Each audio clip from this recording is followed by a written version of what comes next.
Hello there, Internet. MegaMogwai here, and I got two Legends of Runeterra video for you guys today. We're going to start things off with, but of course, the patch 111 notes. There's going to be a gameplay video later down the line today as well, so keep that in mind, but it won't be with the new balance notes having taken place, because I'm going to do a live recording before that, right? You got to understand that, videos are made instantly, and keep that in mind. But from tomorrow onwards, I will be featuring gameplay with the new patch in action, and yeah, there's quite a bit to talk about, so I'm gonna just jump right into it, and we're gonna start discussing, first of all, the change, or the nerf rather, to Aurelian Soul. Aurelian Soul basically got his level of requirement nerfed. It went from round end, your allies have total or more power, to round end, your allies have 25 or more total power. The reasoning is, we love all different decks and directions players have experimented with using Aurelian Soul. I don't quite agree with this, but I'm not a developer, I'm a player, so my opinion is just my opinion. We definitely want him to be more game ending, but we do want to give players slightly more room to interact with Aurelian Soul, particularly since his spell shield prevents most traditional forms of interaction. Now, I'm a big fan of this change. I don't believe Aurelian Soul was overpowered by any means, because Aurelian Soul is always going to be hindered by the fact that he costs 10 mana. It doesn't really matter what the card itself does, it's just the fact that it costs 10 mana.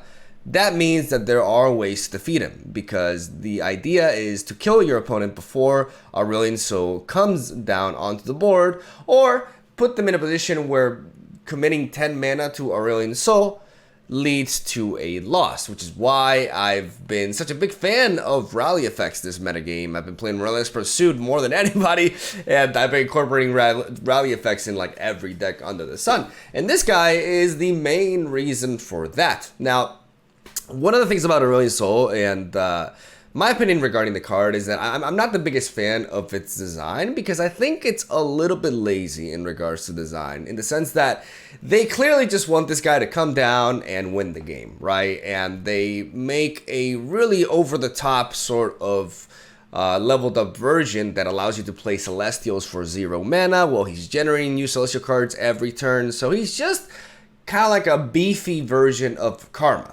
right? And at least Karma is more interesting in the sense that you get to duplicate spells, and there's a lot of very crazy combos you can do with that. With this, you just gotta find living legends, and then you just basically win the game, right? It's as simple as that, really. A spell shield makes it so that you need to have a ping on top of the actual source of removal to take him down, and because he's so thick, the ways of taking him down are actually relatively limited, right? So slowing down the Aurelian level up, making it harder to get it going, is definitely a good decision. Even though, like I said, I don't think the card was superly, like, it wasn't really overpowered. It was definitely meta defining. A lot of people really fell under the illusion that Aurelian Soul and Target in general was not really relevant towards the meta, when in reality the entire metagame kind of like shaped up the way it was because of this champion.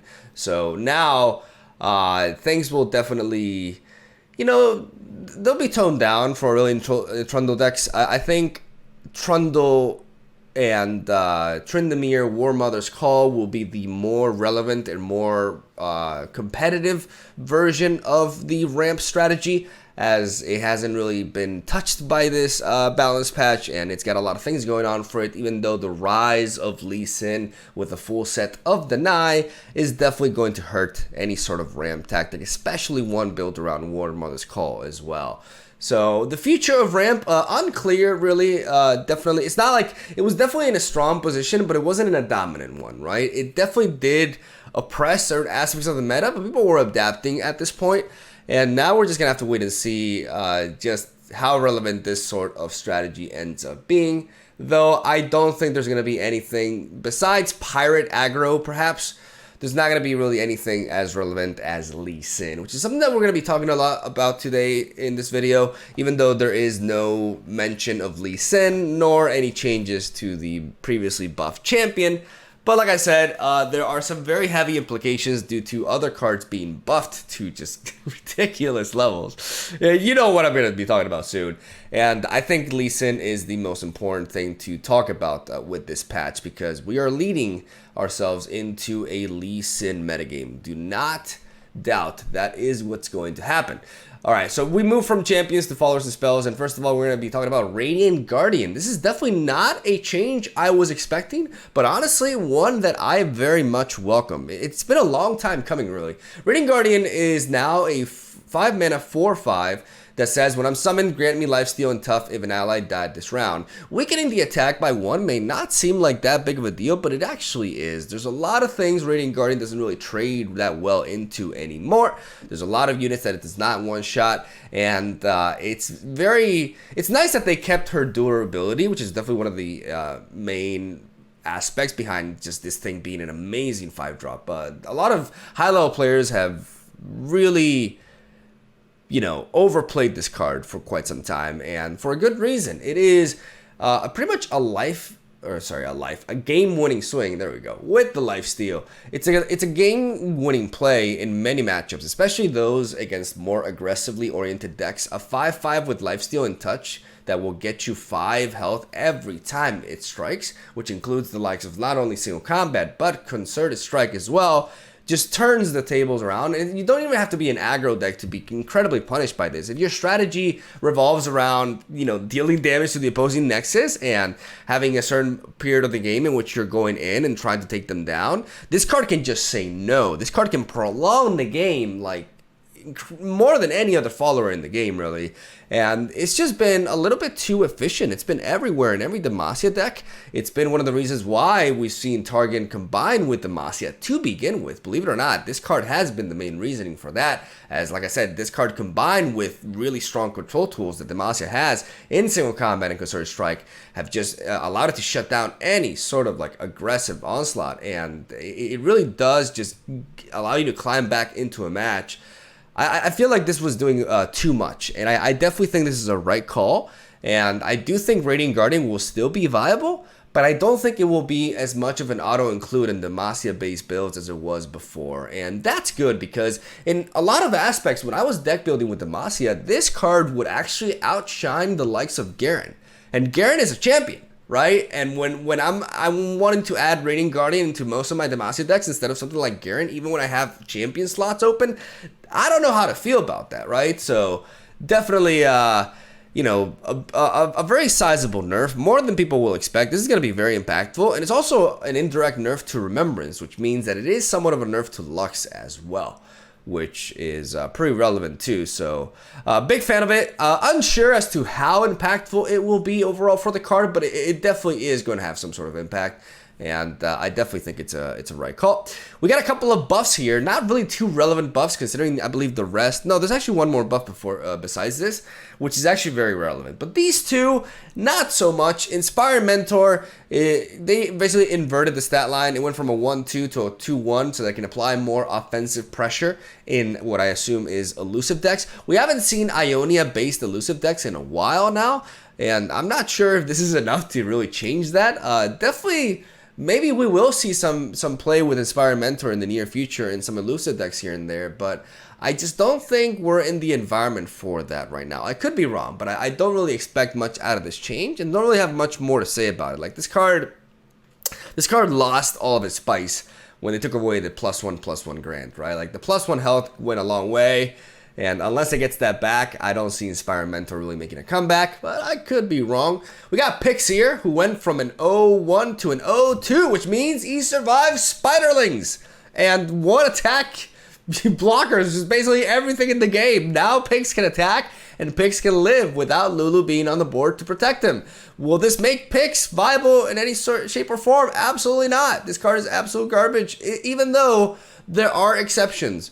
There is a deck that a lot of people have asked about that they've seen on my deck builder. It's called Big E Smalls, and it is an idea of combining Pix with Lulu and Suit-Up in a Piltover Ionia shell. I'm still working on that because unfortunately, Piltover and Zal doesn't have that many good cards. That's the best way to put it. So it's hard for me to build that deck and make it like actually competitive and consistent. But now that Pix is more durable, that deck will definitely get better. So I am excited to mess around with this, but I don't think it's going to push Pix to overall viability. But as long as he finds home in in like a niche deck for him, I think this is a good decision, and I'm happy they did it. You know, better than nothing for sure.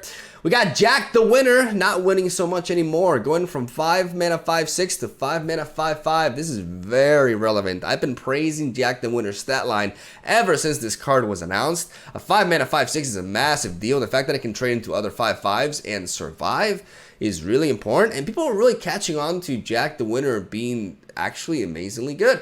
Everybody was so obsessed, including myself, with finding synergies with self-harm or the plunder effect, you know, with his sleep with the fishes. But it turns out the inevitability is really where it's at. Like the fact that this guy comes in and every turn he's going to be dealing 2 extra damage to the opposing Nexus is enough to make him good because of his already premier stat line for a 5-drop, right? It doesn't get any better than a 5/6. So going down to a 5/5, definitely a very relevant nerf.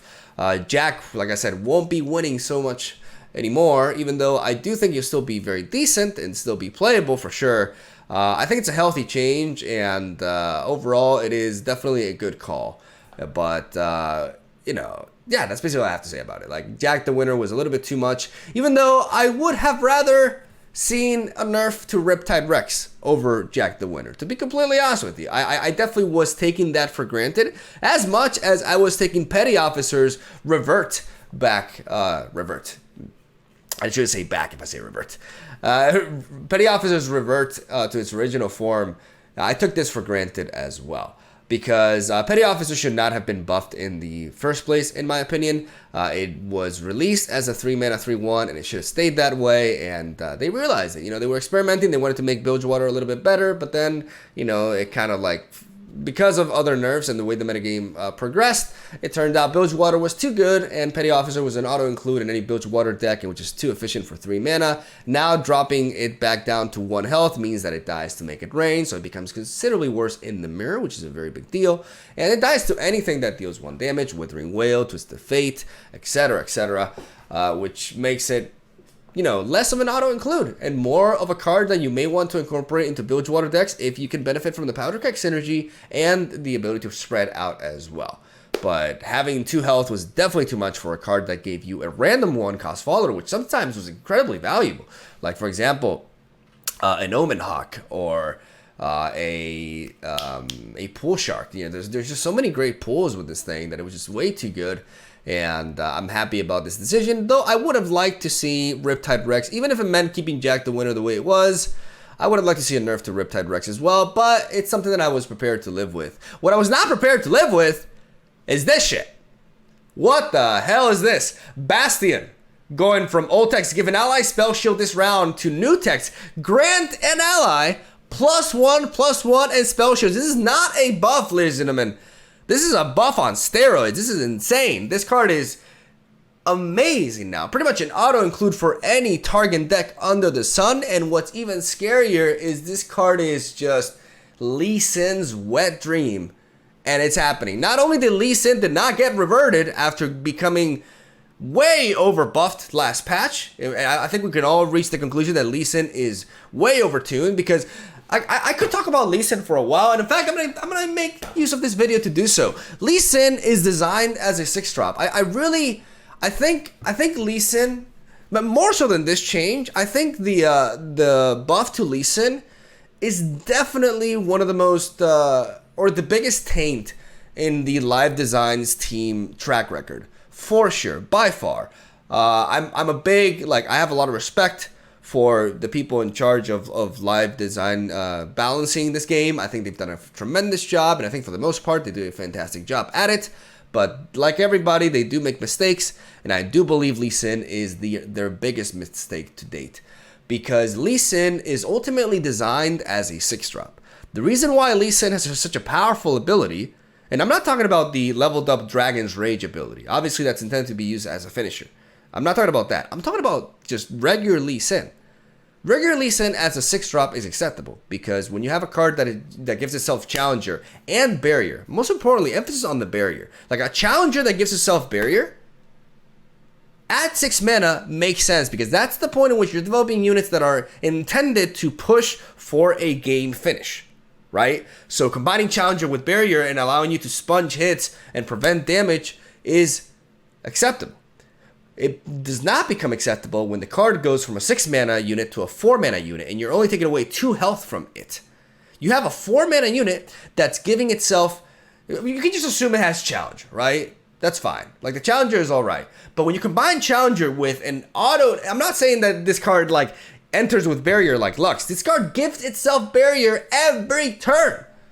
In the right build, when you're able to chain spells, which is super easy to do in an environment like a Targon-based build, you're granting yourself barrier every turn, which means you're able to dodge removal based on damage at will, and that in conjunction with you belonging to the region that holds on to deny, and now with the newly empowered Bastion, removing Lee Sin is a headache, man. And the fact that a beast like Lee Sin comes down on turn 4 is a problem. It is not how the card was intended to design. If we start giving traits of 6 drops to 4 drops, the game is sped up dramatically and everything just goes out the window.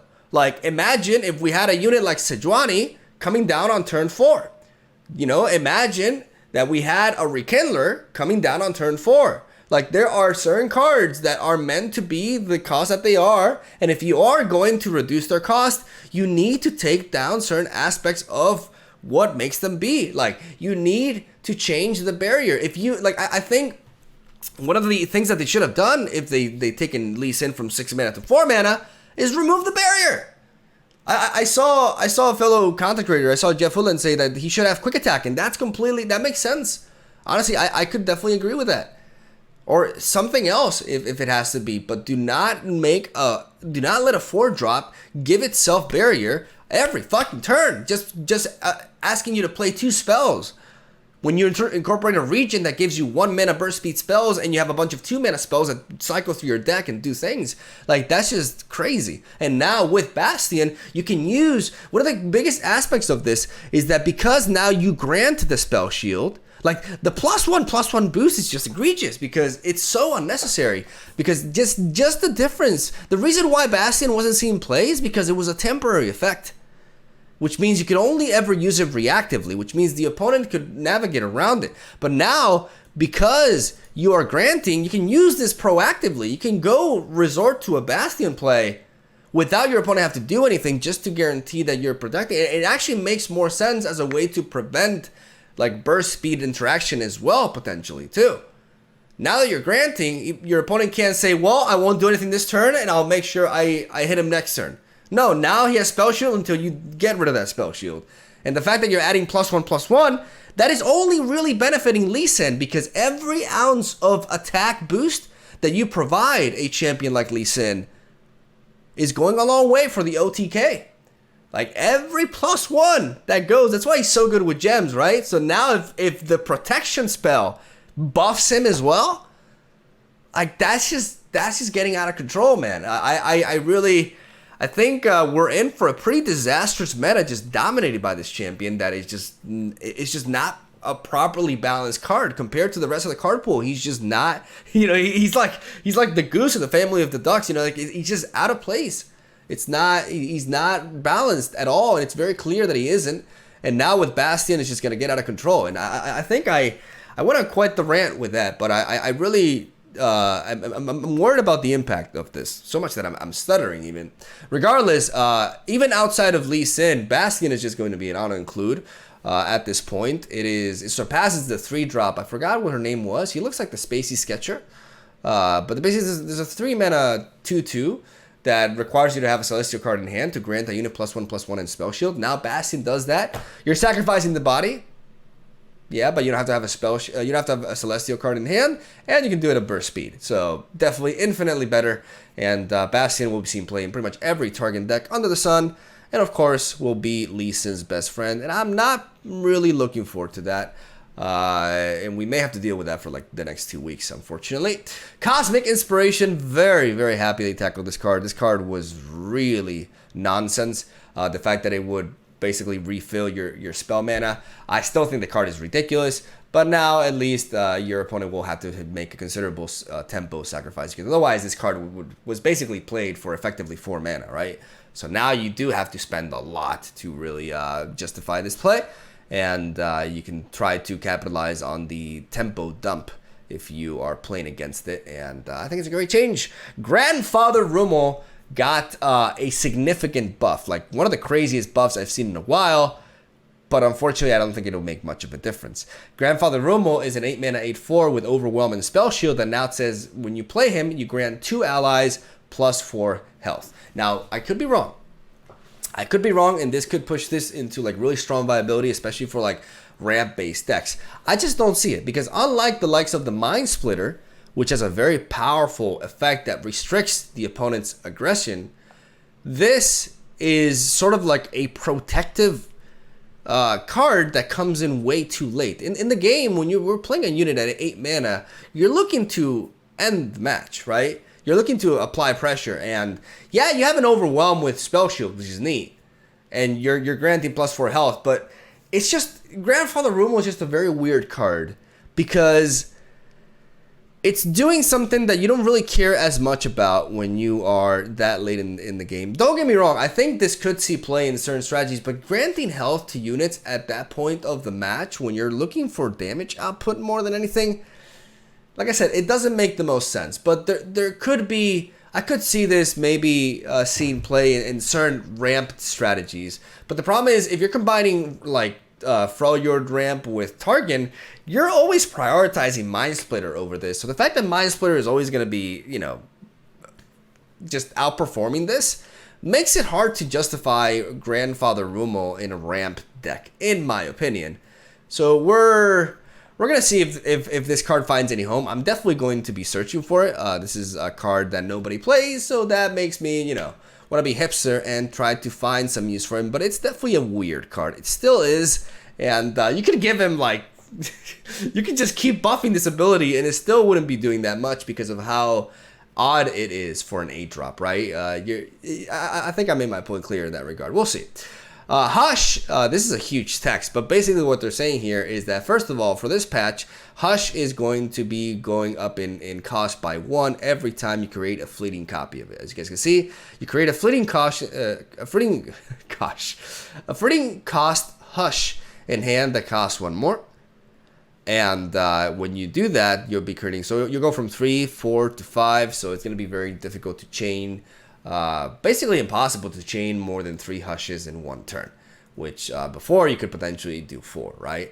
And it's going to be more expensive to do so, which is nice. But they're also saying that for patch 112, they'll remove Hush's repeatable aspect entirely and reduces cost. This change should focus Hush on its core intended function and generally reduce frustration when playing against it. So they're going to turn it like, it's going to be like a Purify that's temporary but can target champions, which is completely fine. It's what it should have been from the beginning, and I'm happy that they're taking that direction, but I guess they need a little bit more time to code it in that way or to change it.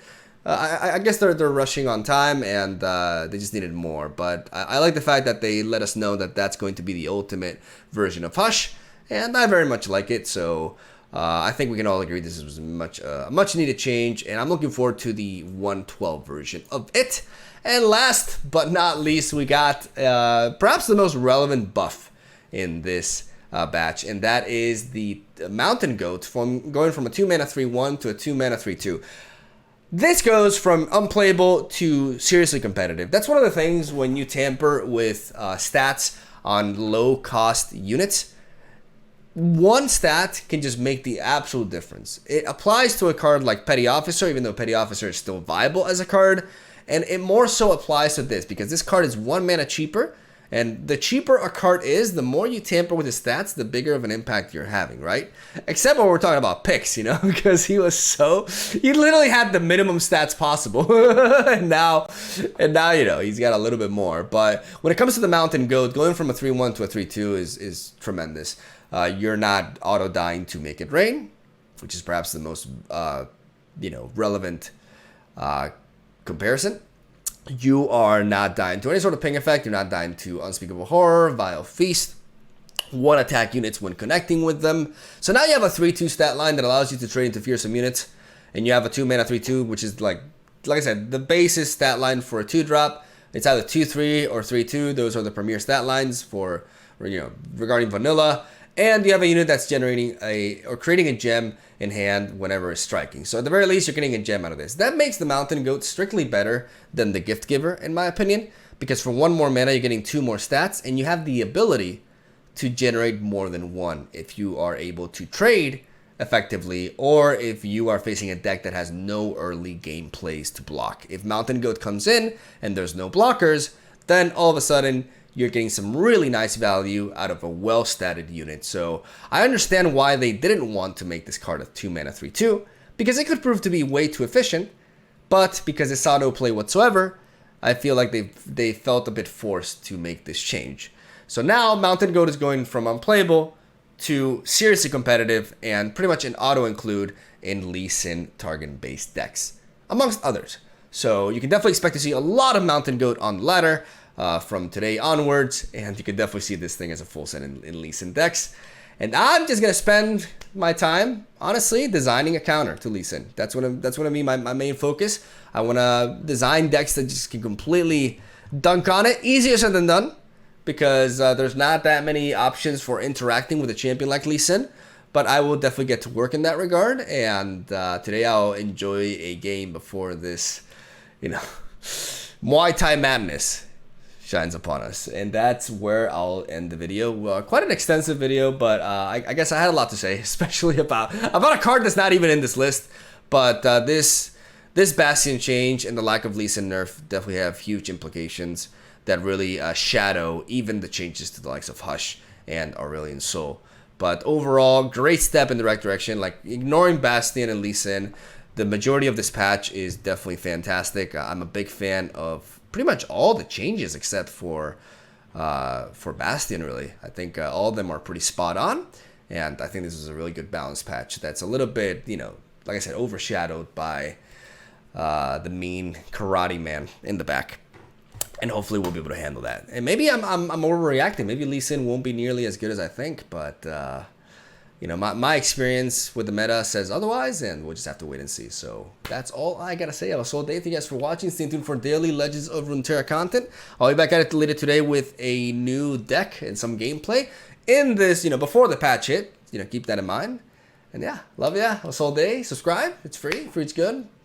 I'll see you guys around.